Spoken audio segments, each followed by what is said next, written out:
World News in 5. Right now. News and developments making headlines around the world in 5 minutes. World News in 5. Here on Radyo Pilipinas World Service.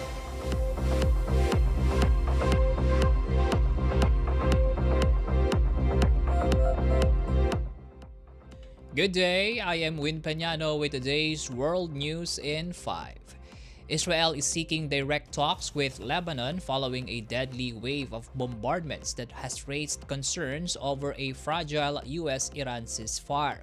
Israeli Prime Minister Benjamin Netanyahu said negotiations will focus on disarming Hezbollah and restoring peaceful relations. The development comes after airstrikes killed more than 300 people in Lebanon, prompting authorities to declare a day of mourning.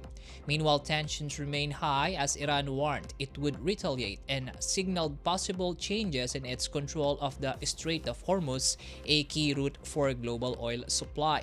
Despite a ceasefire announcement by U.S. President Donald Trump, shipping traffic in the strait remains minimal.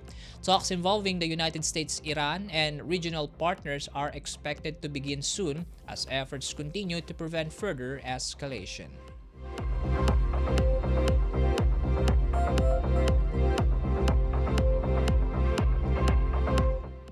In related news, British Prime Minister Keir Starmer and US President Donald Trump have agreed on the need for a concrete plan to restore shipping through the Strait of Hormuz as soon as possible. In a phone call, both leaders emphasized the urgency of reopening the vital trade route following a ceasefire between the United States and Iran.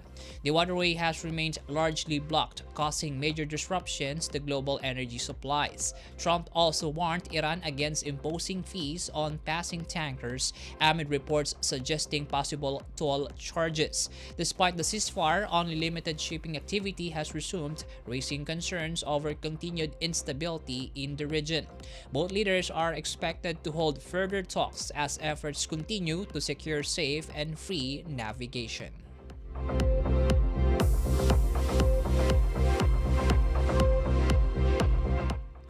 Saudi Arabia reports major disruptions to its energy sector following recent attacks on key oil facilities. According to the Saudi state news agency citing energy ministry, oil production capacity has dropped by around 600,000 barrels per day, while flows through the east-west pipeline declined by about 700,000 barrels daily. The strikes also damaged major refineries, including Ras Tanura Refinery and Satorp Refinery, disrupting fuel exports to global markets. Authorities confirmed one worker was killed and several others injured.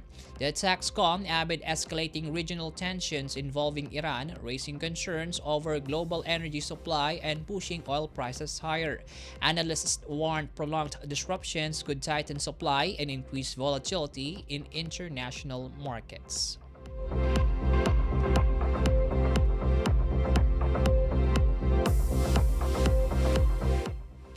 Ecuador has announced a sharp increase in tariffs on imports from neighboring Colombia, raising duties to 100% effective May 1st.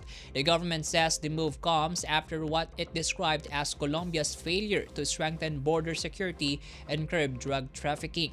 Ecuador had earlier increased tariffs to 50%, citing similar concerns. Colombia has rejected the accusations, pointing to ongoing joint anti-drug operations with Ecuadorian forces and has responded with its own trade measures. The dispute has also affected energy cooperation, with Bogota suspending electricity exports.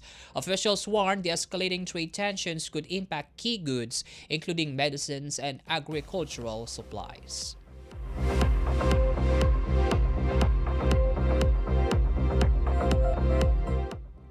And that concludes today's edition of World News in 5. For Radyo Pilipinas World Service, I am Peñano. Good day. World News in 5. Right now. News and developments making headlines around the world in 5 minutes. World News in 5. Here on Radyo Pilipinas World Service.